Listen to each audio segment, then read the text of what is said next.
Halo sahabat review, balik lagi bersama Raden Review. Akhirnya yang ditunggu-tunggu sama sahabat review, kita akhirnya nge-review proyektor X-Godi HY300 nih guys. Ya, ini adalah proyektor yang banyak banget ditanyain sama teman-teman di kolom komentar nih, karena saya sudah banyak nge-review proyektor juga. Ini salah satu yang banyak di-request, karena harganya cukup terjangkau untuk smart proyektor saat ini. Dan untuk harganya sendiri itu sekitaran 800 ribuan. Untuk link pembeliannya akan saya taruh di deskripsi video. Jadi teman-teman yang penasaran tinggal cek aja. Oke, untuk packagingnya seperti ini. Ini ada gambar unitnya bagian depan. Di sini ada X-Godi. Lalu di sini ada 4K dan ini ada tulisan new. Lalu ada gambar unitnya. Ini bentuknya mirip sama yang punya Samsung. Yang apa ya mereknya? Kalau nggak salah Freestyle itu yang harganya sekitar 10-12 juta, tapi ini cuman sekitar 800 ribuan. Kita sudah punya proyektor yang sudah Android 11. Ya, ini sudah Android 11. Kalau kita lihat di sini dia RAM-nya itu 2 GB dan penyimpanannya 8 GB. Nanti kita akan coba ya guys. Kita cek apakah benar atau enggak. Kemudian di sampingnya begini aja, nggak ada apa-apa, dan di sini juga nggak ada apa-apa, sama aja. Ya, untuk packagingnya seperti ini. Nah, sekarang kita akan lihat apa aja yang kita dapat dalam paket pembelian. Tapi sebelum lanjut, buat teman-teman yang belum subscribe, jangan lupa untuk subscribe, like, dan komen. Bantu kita tetap semangat untuk upload video-video menarik lainnya. Dan terima kasih buat kalian selalu support channel ini. Kalian luar biasa nih. Oke, sahabat review, ini semua yang kita dapat dalam paket pembeliannya. Di sini kita dapat buku petunjuk untuk smart proyektornya. Ini kalian harus baca supaya nggak bingung nih cara mengoperasikannya. Semuanya lengkap ada di sini. Kemudian kita dapat, nah ini dulu, ini remote-nya. Remote-nya itu standar proyektor saat ini. Bahkan proyektor yang punya saya, yang VoltoBoard H-3 itu remote-nya sama, padahal harganya jauh lebih mahal dari proyektor ini. Di sini ada mouse pointer. Kemudian ada tombol power, ini tombol menu, dan ini untuk pengaturan kalau misalnya kalian mau pakai HDMI ke STB ataupun ke PS nih guys. Di sini untuk pengaturannya. Ini ada mute, ini volume naik, volume turun, ini pintasan menu, dan ini home, dan ini back. Ini remote-nya simple dan ringan banget, dia pakai baterai untuk remote-nya A3 ya guys. Kemudian di sini kita bisa lihat dapat HDMI. Nah ini nice banget karena kita nggak harus beli lagi, karena ini antara penting nggak penting, tapi ini penting banget sih kalau misalnya teman-teman mau pakai buat nonton bareng pakai STB digital nih. Jadi harus pakai HDMI nih, karena di sini dia nggak ada port untuk RCA-nya. Kemudian ini yang paling saya suka, kabel powernya itu simple. Cuman begini aja, tinggal colok ke proyektornya dan ini yang ke listrik. Jadi kita bisa bawa proyektor ini kemanapun tanpa membutuhkan space atau tempat yang cukup besar guys. Mantap. Dan yang terakhir ini dia unitnya. Unitnya terbuat dari bahan plastik. Ini kemudian dia bisa diatur posisinya mau seberapa. Kalau menonton ke atap itu biasanya seperti ini. Nah, kalau misalnya kalian mau puter ke sisi yang lain, tinggal beginiin aja. Dan ini keunggulannya dari proyektor ini, dia bisa kita adjust 180 derajat nih guys. Di bagian bawahnya sudah ada kayak semacam penahan untuk proyektornya supaya nggak licin nih. Di sini ada kayak macam karet gitu ya. Jadi dia nggak licin nih. Mantap sih. Kemudian kita bahas di bagian depannya. Depannya seperti ini. Nah ini lensanya. Kemudian ini ada lubang-lubang. Ini bisa menjadi ventilasi untuk membuang panasnya. Tapi kalau untuk panasnya sendiri itu kipasnya di bagian belakang seperti ini. Nah, ini di bagian belakang untuk kipasnya di sini. Di sini ada colokan HDMI. Ini bisa pakai buat handset ataupun speaker dengan colokan 3,5 mili ya. Jack 3,5 mili. Ada USB port juga, dan ini untuk kabel powernya. Dan ini on off-nya nih guys di sini. Oh, ini mantap banget. Sekarang kita akan bahas untuk bagian depannya. Bagian depannya tuh tadi kita udah bahas sedikit. Di sini ada ventilasi untuk pembuangan atau masuknya udara. Kemudian ini ada lensanya di sebelah sini. Dan ini yang bisa diputar-putar ini adalah fokusnya nih. Jadi fokusnya masih menggunakan manual. Jadi kita atur sesuai kebutuhan mata kita nih guys. Mantap. Sekarang kita akan coba instalasi. Kita mau lihat seberapa terangnya. Karena untuk spesifikasinya dia diklaim itu di paket penjualannya ANSI lumennya 320 ANSI, RAM-nya itu 2 GB, ROM-nya itu 8 GB, lalu dia sudah pakai Bluetooth 5.0 dan Wi-Fi-nya 2,4 dan 5 GHz nih guys. Oke, sekarang kita akan coba lihat di proyektor sendiri apakah benar dia menggunakan Android 11 dan RAM-nya sesuai dengan yang ditulis di penjualnya nih guys. Oke sahabat review, untuk tampilannya seperti ini, dan ini kondisi lampu menyala terang, ini belum kita matikan. Nah, kita akan coba jajal dulu untuk melihat resolusi gambarnya di kondisi lampu menyala seperti ini nih. Kita langsung pergi dulu aja ke YouTube, dan ini sudah terhubung ke WiFi yang ada di rumah saya ya. Dan ini saya nggak pakai apa-apa, ini langsung tembok. Dan ini dia tampilannya seperti ini. Teman-teman bisa lihat atau enggak? Nah, kita akan coba putar video. Nanti kita akan coba putar juga di kondisi lampu yang mati ya, guys.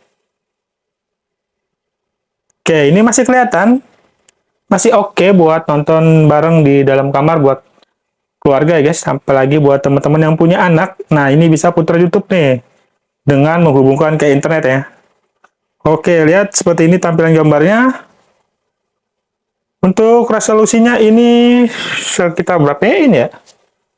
50 sampai 65 in kayaknya sini. Oke, ini kondisi lampu menyala. Sekarang kita coba matikan lampunya. Ya, ini lebarnya sih segini. Nah, teman-teman bisa perkirakan sendiri aja lah, karena ada suhu yang komen ketika saya salah nyebutin ukuran TV-nya. Maaf. Dan ya, ini kondisi lampu mati cukup beda banget. Ini tampilannya lebih bagus, lebih cerah. Seperti ini. Mantap ya guys. Jadi teman-teman yang nanya, bang kondisi terang seperti apa? Tadi sudah di awal ya guys. Oke, ini kita kembali ke home dulu. Ini Android-nya sudah Android 11. Nah, kita akan coba ke bagian pengaturan dulu. Di sini kita akan lihat untuk pengaturannya.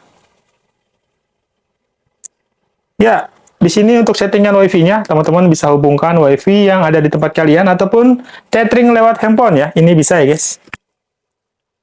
Kemudian di sini ada apa lagi? Ada Wi-Fi hotspot. Ya, ini settingannya di sini. Kita back. Ini ada Bluetooth. Nah, ini teman-teman bisa konekin ke speaker Bluetooth yang ada di tempat kalian ataupun TWS nih, guys. Nah, ini bisa ngebaca nih. Kita akan coba jajal TWS saya. Saya pakai TWS. Nih, kita coba nyalain. Harusnya dia kebaca nih. Coba kita cari di sini. Ya, itu Eagle. Kebaca ya, guys. Ini TWS-nya dari Eagle. Saya sudah review juga nih. QuickBurst Neo. Ini videonya sudah ada. Silahkan cek. Kita back. Berarti ini Bluetooth-nya berfungsi ya. Kemudian apalagi di sini ada global zoom. Nah, yang kita buka dia akan tampilannya seperti ini. Ini teman-teman bisa atur sendiri maunya yang seperti apa, di fullin atau dikecilin. Kalau misalnya teman-teman pengen nonton yang besar ya otomatis ini dibesarkan seperti ini. Kita back. Ini ada 4.3 ports. Nah, ini untuk ngatur kanan kiri. Teman-teman bisa atur sendiri seperti ini contohnya. Nih. Oke. Kita back. Ini ada keystone correct. Nah, ini bisa otomatis, guys. Teman-teman bisa atur sendiri sesuai kebutuhan kalian. Kemudian ada otomatisnya nih. Jadi kan kita yang manual. Nah, ini otomatisnya. Kalau misalnya mau otomatis tuh sebenarnya udah otomatis. Gimana ya ngomong ya? Untuk otomatisnya itu sudah aktif di awal pemasangan. Nah, ini kita akan coba naikin proyektornya. Seperti ini. Nah, dia akan berubah sendiri tuh. Tuh, ini cepat banget, guys. Bahkan lebih cepat dari yang punya saya. Ini saya suka nih, karena dia cepat banget. Hehe. Jadi ngawur nih. Nah, Oke, sekarang kita lanjut. Kita ke sebelah sini. Ada pengaturan bahasa. Kalian tinggal setting mau bahasa apa. Terserah. Kemudian di sini ada application management. Jadi ini ada aplikasi yang sudah ada di proyektor ini. Ini apa aja, ada semua di sini. Kalau kalian mau delete juga bisa lewat sini. Ada reset factory untuk kembali ke settingan pabrik. Ini ada more setting. Nah, di sini kita bisa lihat ada device preference. Kita mau lihat nih di about. Oke, di sini dia ya, di sini pakainya versi 11. Ini benar. Kemudian kita cari lagi di sini keyboard display. Nah, untuk displaynya sendiri dia nggak ada pengaturan untuk kecerahan kontrasnya ya guys. Jadi sudah otomatis tersetting di sini. Nah, untuk resolusinya dia di sini ada nggak ya? Oh, sepertinya nggak ada juga nih guys. Untuk resolusinya sendiri dia natifnya sih infonya dari penjualnya itu 1080p. Tapi kalau saya lihat sini kayaknya 720 sini. Oke, ini input. Nah, ini untuk kita mau coba pasang STB digital. Di sini pengaturannya nanti kita pilih yang kebaca. Kemudian ini ada sound, storage. Nah, kita coba buka. Oke, dia di sini total space-nya itu 4.1 total space ya. Jadi dia ini penyimpanannya hanya 4 GB. Coba kita coba lagi cari nanti apakah benar atau enggak. Karena di penjualan itu dia klaim 8 GB nih, guys. Oke, di sini apa lagi? Miracast. Jadi buat teman-teman yang mau mirroring ini bisa dicari aja aplikasinya yang support mirroring juga nih, guys. Ada Miracast, ada apa lagi tuh? So, pokoknya banyak lah. Ini pakai aplikasi AirPlay juga bisa. Ini ada Chrome, kita coba buka. Oh, ini harus login. Saya nggak login aja. Oke, ini aplikasi yang ada di proyektor ini. Ada galeri, musik, Play Store, YouTube, Miracast tuh. Ada Google juga, HDMI, local update, Apple TV, AirPlay, Netflix. Kita buka Netflix-nya. Dan ini belum sertifikat Netflix ya. Jadi mungkin tampilannya seperti web. Karena nggak ada keterangannya. Oke, ternyata Netflix-nya tampilannya seperti handphone. Wah, ini sih enak banget nih. Karena di proyektor saya yang Volto itu tampilannya web. Jadi saya agak kesulitan kalau mau nonton Netflix, harus cari-carinya. Dan ini sudah enak banget ya guys. Wih, mantap loh ternyata. Ini cocok banget buat teman-teman yang pengen bikin bioskop mini di rumah dengan budget yang pas-pasan nih. Dan dia bisa tembak kemana aja. Ini saya pakai tembok.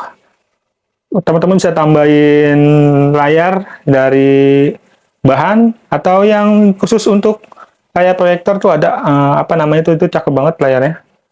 Ini Netflix-nya bisa diputar nih. Coba kita putar ya.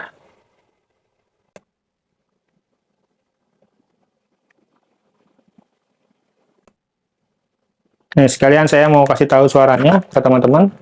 Gede-gede banget, ini udah maksimal, tapi seperti ini suaranya. Ya, malum untuk harganya sedikit, kalian tahu nih udah cukup murah dengan fitur yang melimpah. Udah worth it banget sih menurut saya nih. Oke, untuk YouTube-nya kita coba mau lihat resolusinya bisa berapa yang keputar. Kita cek di sini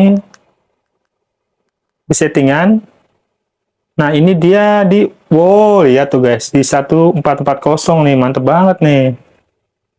Atas gambarnya cakep ya guys. Ini bisa dimaksimalin sampai di 210p, cuman saya ragu sih karena internet saya lagi lemot banget, jadi nggak akan keputar kayaknya kalau saya setting di sini.